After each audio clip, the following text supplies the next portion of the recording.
All right, let's go ahead and go over this. Again, almost identical to what your quiz tomorrow will look like. You got a polynomial. It's a quadratic. It opens down. You want to use the limit definition to find f prime of x. So again, that's how we read this, f prime of x. And what does that give us? That gives us a function that allows us to find what? Yeah, good. The instantaneous rate of change. Or, this would be Newton's perspective, or slope of tangent line. Good, good. Slope of tangent line. That would be the Leibnizian perspective. So I may ask you some questions like that on tomorrow's quiz too, instead of just computational. We've been talking enough about the history of it. All right, so the way we set it up is we use the limit definition. So I might have you just write that out as well in terms of f. So that's the limit as h goes to 0 of the function evaluated at x plus h minus the function evaluated at x. That's delta y essentially, all over delta x, which remember is what we're calling h. So that's the definition. So if you don't have that memorized, you need to memorize that. Of course, you don't have to memorize it because we developed it in context. So you already own it, hopefully. You're just being bashful if you're not writing it down. Right? Okay. So now we have to set it out. And this is like what we did at the beginning of the year. We have two values of x. We got x squared and x, and we have to plug in for x the x plus h. So in the numerator, after we write the limit, which has to go every time, beefy brackets. We got negative 3 times blob squared plus 2 times blob minus 4. Right? And what are we plugging in for the blob the first time? We're plugging in an x plus h into both those places. So that's x plus h and x plus h. And then minus bracket f of x itself, which is just negative 3x squared plus 2x minus 4. So there's your numerator all over the denominator, which is Herculean h, holding everything up. All right, so aside from the limit in front, that's what we did at the beginning of the year. So we're kind of ending the year the way we started the year. And now if we set it up right, if we expand it correctly, good things should happen. All right, so let's go ahead and do that. Square multiply double square and distribute the negative 3. So we get a negative 3x squared. You multiply and double, you get 2xh, which when you double it gives you minus, or multiply by negative 3, you get minus 6xh. And then you get minus 3h squared. So again, I did two things there. I squared the binomial and distributed the negative 3. And then I distribute the 2 plus 2x plus 2h minus 4. And then we just distribute the negative to the second one. So plus 3x squared minus 2x plus 4. And if you need to extend your division bar, go for it. You don't want that 4 to fall down. All over again, Herculean h. Here's the checkpoint, right? This is the checkpoint. If you did it right, everything on the top that does not have an h should cancel. So check your math and make sure it does. Plus 3x squared minus 3x squared plus 2x minus 2x minus 4 plus 4. It actually worked. So we're still not ready to evaluate the limit. So now we'll just look at what's left in the top. And everything that is left, the three terms, they all have an h in it, so you factor the h out. And that gives you negative 6x minus 3h plus 2, all over h. So again, if h were to equal 0, we would only have a single point, which means we wouldn't be able to find the slope using our method. But because we know that the secant line function, which is what we have right here behind the limit, it has a hole at h equals 0, we know how to evaluate holes, right? We know how to find the y value of the discontinuity. We divide out the 0 over 0 problem, and once that happens, we can now use direct substitution. I'll write one extra line here. So the secant line equation is negative 6x plus 3h plus 2. So what that allows us to do is to find the slope of the secant line between any 2 points, x, f of x, and f of x plus h, or x plus h comma f of x plus h. But we don't want the secant line slope. We want the tangent line slope. So now, if we let h go to 0, this expression approaches negative 6x plus 2. Because as h approaches 0, negative 3h also approaches 0. And so you're just left with what's left. So that is the derivative right there. F prime of x is equal to negative 6x plus 2. All right, let's go ahead and use it. What if I wanted to find how fast the graph was changing at x equals -2. How fast is the graph changing? How fast is f of x changing at that moment? Well, that's the instantaneous rate of change. All we have to do is evaluate it. So f prime and -2, you plug it in and you get 14. You get positive 14. That's pretty fantastic. So at -2, is that function increasing or decreasing? It's increasing, right? Pretty fast. At that moment, it's going up 14 units for every one it's moving to the right. Are we to the left or to the right of the vertex at x equals -2? Well, how can we figure that out? Does our parabola open up or down? It opens down, right? -3x squared, it's a parabola that opens down. If we just got a slope that was positive 14, we're going to be somewhere over here, right? Are we to the left or to the right of the vertex? Should be to the left, right? If your function's increasing, if you have a positive tangent line, you should be to the left. What if I wanted to figure out the x-coordinate of the vertex? There's a couple ways to do it. You can either complete the square and put it in transformation form, or you can use the formula -b/2a, or you can use calculus. Because what do we know about the derivative at the vertex? It's 0. Yeah, so again, I was mentioning this is the power of calculus. At the vertex, you have a horizontal tangent line, which means that f prime of x, the derivative function, is equal to 0. And so if you want to figure out where that is, just take your derivative function, -6x plus 2, set it equal to 0, and solve. Well, this one is linear, so we can solve that pretty easily. So 6x is equal to 2, x is equal to 2/6, which is 1/3. At x equals 1/3, we have a local maximum. F of x has a local and an absolute max, because we know it's a parabola, at x equals 1/3. So if this parabola represented profits in dollars against the x value of units produced, you might want to know, hey, how many items do we need to produce to maximize our profit? Well, this would say produce 1/3 of a unit. Wow. That would be interesting, right? Maximize profit by making 1/3 of a unit. Maybe we're making titanium bars that are the size of an elephant, and we make 1/3 of one, and we're maximizing profit. You get the idea, right? Okay, so there you go. You can do that on tomorrow's quiz. You can answer questions about Newton. You can answer questions about Leibniz. You can tell me the two things that the derivative represents. What are they? Boom. And you can also find average rates of change on tomorrow's quiz if we ask, right? Average rate of change is just f of b minus f of a over b minus a. We call it the what? Difference quotient. Good.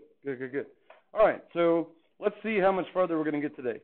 I think I looked at the worksheet, and there's a lot of stuff on the worksheet that gets to the shortcut rules that I don't think we're going to get to. So I'll just make the call right here that worksheet 8.1 is not going to be DUE to turn in. Okay? It's not going to be due to turn in. So you could just go back through the notes, the ones we've been doing, and practice things like this, and get ready for tomorrow's quiz, and then we'll start reviewing. Okay. I'm going to show you one rule real quick that will allow you to come up with -6x plus 2 very, very quickly without having to set up the limit. Okay? So this process right here works for all functions. But somebody, I don't know who it was, I don't know if it was one of y'all or not, but somebody went through this process for a polynomial of degree n. So if we just take some polynomial function of the form a sub n x to the n plus a sub n minus 1 x to the n minus 1 plus ...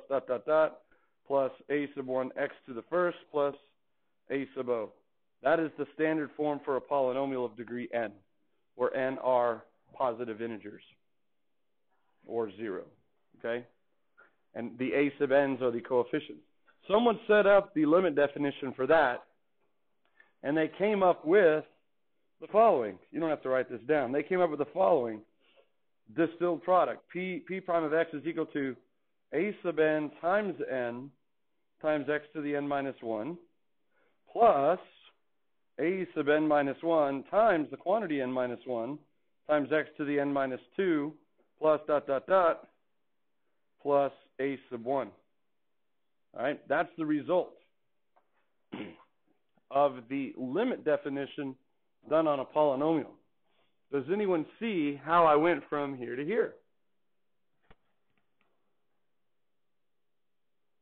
Let's look at the first term. I have a sub n, which is the coefficient of the largest degree term, x to the nth power. And I am left with now that term becoming a sub n times n times x to the n minus 1. So how did I go from the top yellow term to the bottom yellow and red term?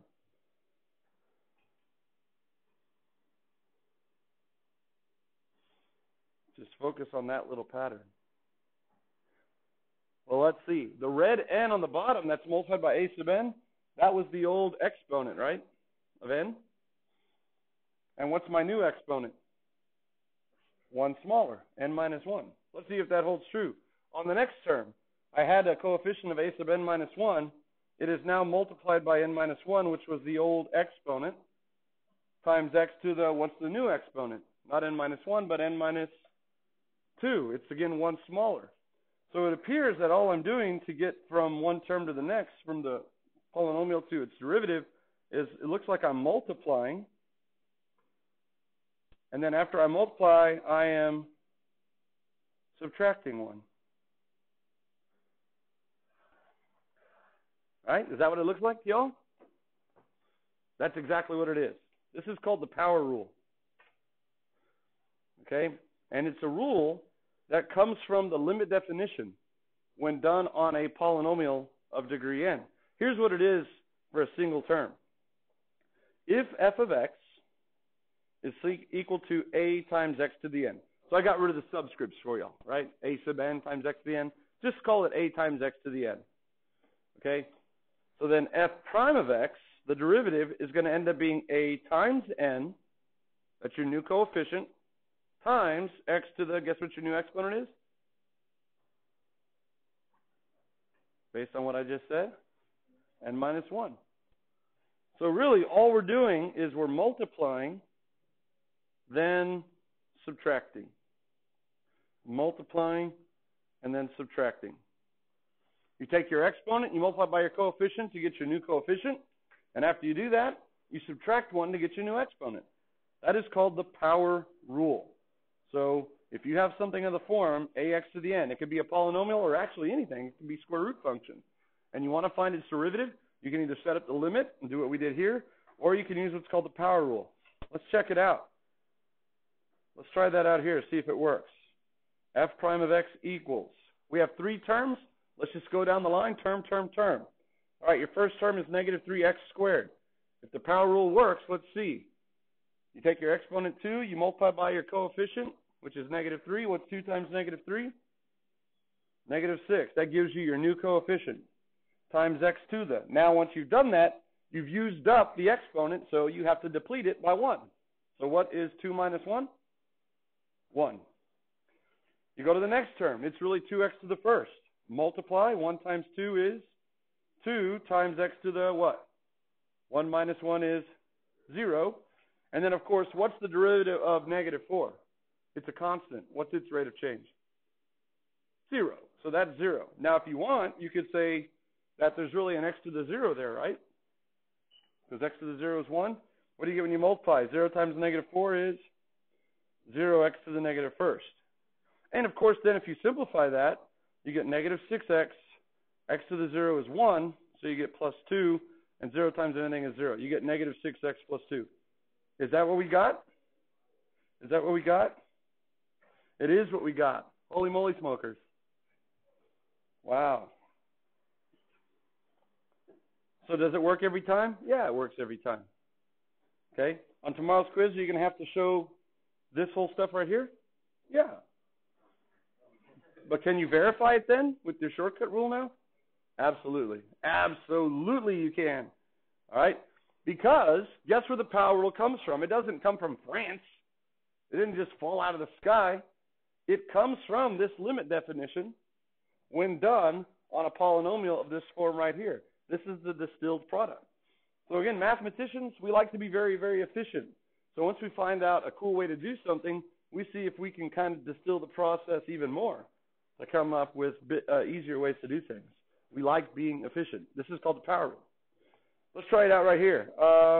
Let's let g of x equal negative 5x cubed plus 2x squared minus 7x plus pi. Now, if I had you set up this for the limit definition to find g prime, it would be kind of arduous because you're going to have to plug in an x plus h and then cube it. And cubing a binomial is not very fun. Raising one to a fourth power is even less fun. But using the power rule, find the derivative. Go for it. On your own. Do the shortcut rule. The power rule. Hey! Nah, I'll give you a squared probably because then I'll have you set up the limit to evaluate it, and then you would have the option of verifying your correct answer by this new rule. Yeah. All right. All right, so give it a go. What'd you get? Try it with the power rule. While you're doing that, I'm going to go ahead and set it up the other way, and then we'll see.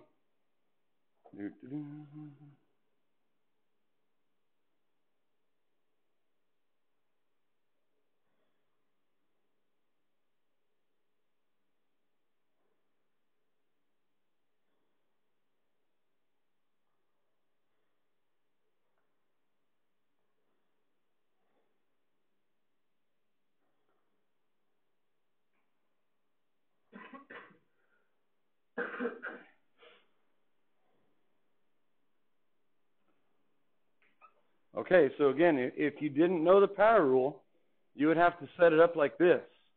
Here's your function with x plus h plugged in, and again, x plus h cubed, it's not just x cubed plus h cubed. You have to actually FOIL it out. You're going to have 4 terms. So not very fun, but very easy to do, especially if you know the binomial theorem, which statistics do, distribution. Okay, but there's an easier way. There's an easier way. Because somebody went through the painstaking process of doing this for an nth degree polynomial and giving us the distilled product, we can actually now get to the derivative a lot faster. What would be the derivative of the first term, negative 5x cubed? It becomes what? Negative 15x squared, right? Multiply and subtract. That was easy. Multiply and subtract. Okay, the next term, 2x squared becomes positive 4x to the first. Yeah. What's the derivative of negative 7x using the power rule? Just negative 7. Yeah. Once you get to the last 2 terms, the linear term and the constant, you don't really even need calculus, right? Because remember, negative 7x would graph as a line that's slanted, and the slope is negative 7 everywhere. So it's just negative 7. And then what's the derivative of pi? A constant is 0, right?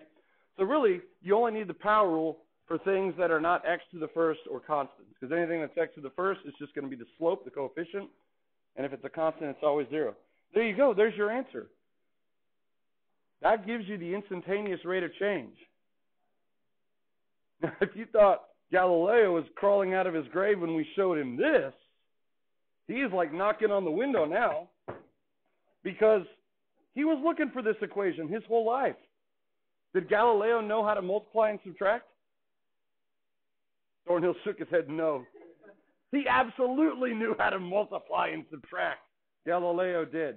But did he know that if he simply multiplied his exponent times his coefficient and then subtracted his exponent, that would give him the instantaneous velocity equation that he was coveting?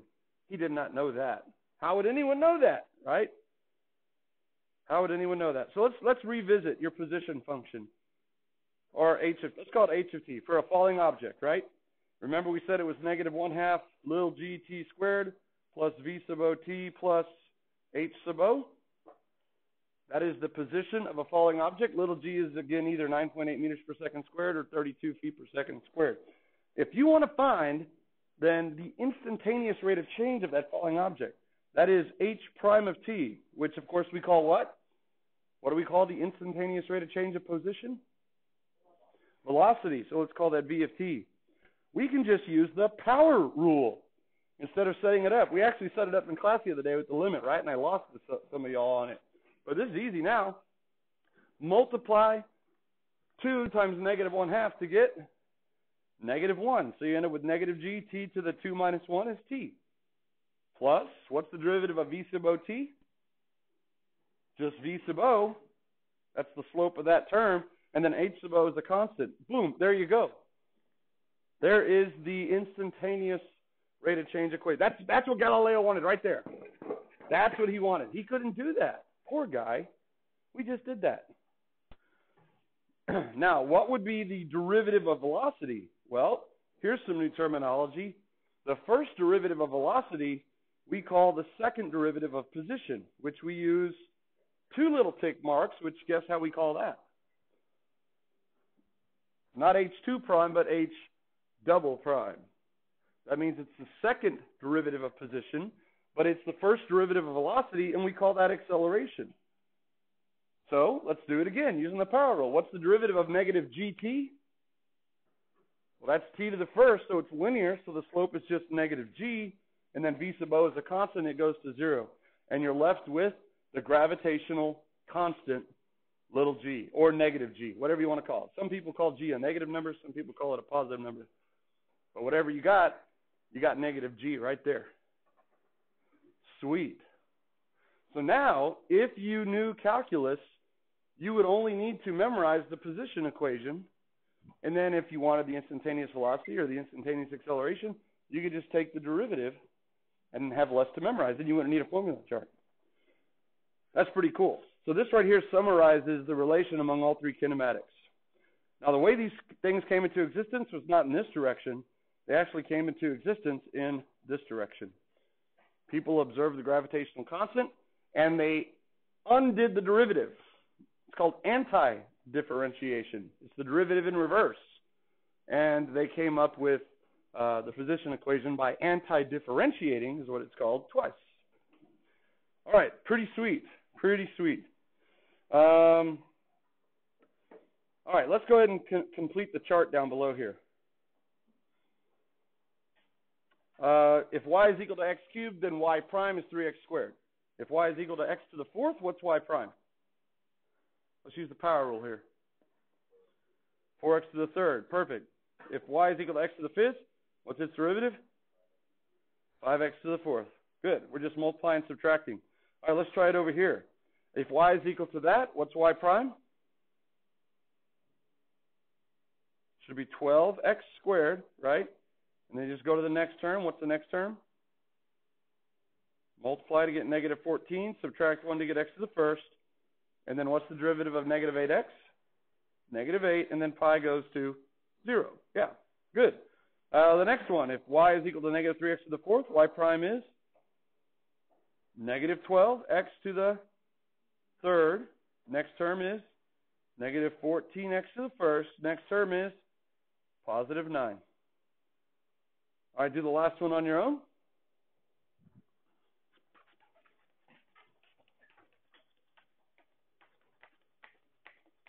Term by term.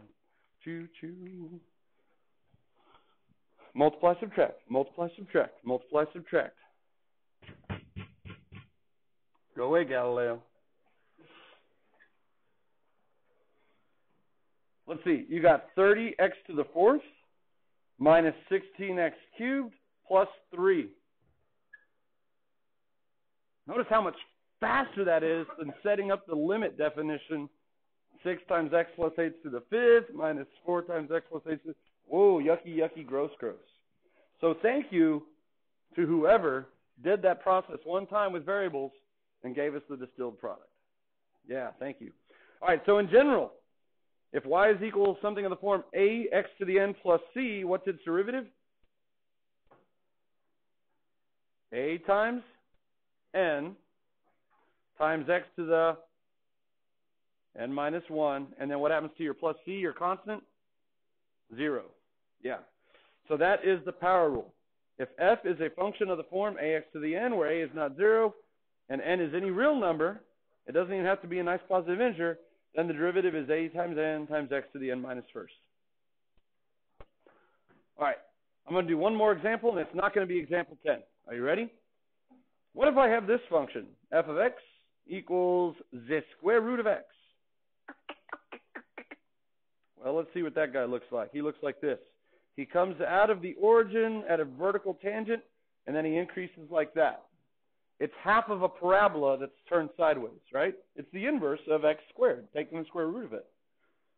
I want to know, first of all, what's the domain of this function f? 0 to infinity, 0 inclusive, right? So we'll say 0 bracket to infinity. What do you think the slope of the tangent line is right here at the origin? If you were to follow the tangent line, let's snap one here. If you were to follow that tangent line, oops, I can't. Let me do this. If you were to follow that tangent line right there to the origin, it would go what? Right, here's the tangent lines. It's surfing the curve from above like a wave, right? Think of the tangent line as being like a big surfboard. Oops. What would be the oops? Now I'm moving the wave. Hang on. Now I'm moving the wave. Again, what would the tangent line slope be right there at the origin? I'll make it. Yeah, it would be what type of line? A vertical line. Yeah. Whose slope would be undefined because it's what? What did I say the slope of a vertical line was? Not undefined, but infinity. Yeah. Okay. So here's what's funny. There it is. What's interesting is that your function, remember, allows you to plug in a 0. The square root of 0 is 0. Bless you. But what happens if you plug a negative x in here? Does your function give you a y value output? Like negative 1? Nope. Square root of negative 1 is undefined. All right. So add 0 where the function exists, the slope doesn't, right? We just said that. Add 0 where the function exists, the slope doesn't because it's infinite. Can we find the derivative of this? Sure. Let's find it. Let's find it using the old school method first. F prime of x is the limit as h goes to 0 of the square root of x plus h minus the square root of x all over h. That's just the limit definition, right? You should have that memorized. That's just plugging in an x plus h minus plugging in an x all over h. That's what we did in the warm-up, except now we're doing it not for a polynomial. We're doing it for the radical function. Now I need to somehow get rid of the h from the bottom. In the previous problem, we just expanded it out and everything canceled, and everything that was left had an h. We can't do that here. But what can we do? We can multiply by the following over itself. If I multiply by that, that's equal to 1, right? Anything divided by itself is 1. Well, that numerator ends up being the what of the other numerator, the original numerator. These are whats of each other.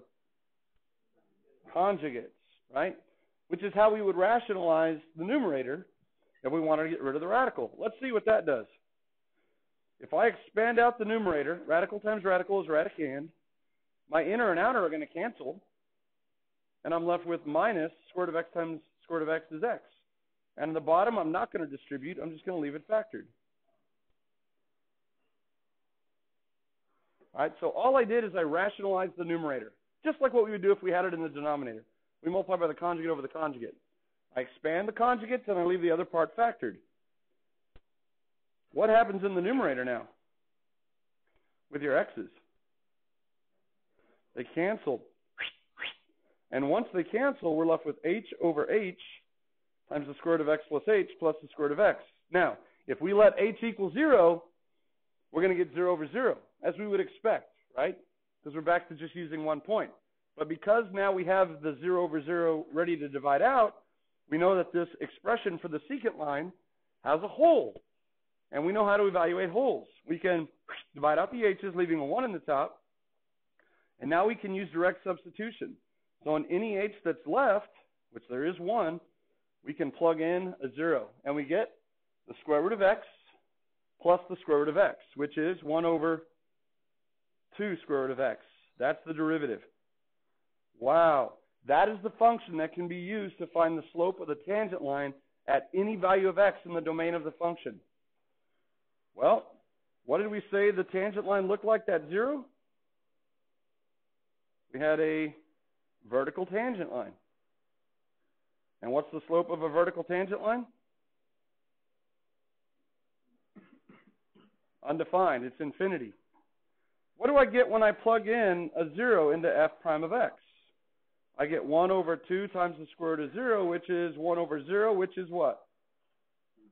Undefined. How is it undefined? What is non-zero over 0? It's some type of infinity. So that's pretty cool. That the derivative function knows that the slope is not supposed to exist at 0. Even though the function exists at 0, the slope doesn't because it's a vertical line. And the derivative function knows that you're supposed to get an infinite slope at 0. You get non-zero over 0, which is infinity. That's pretty awesome.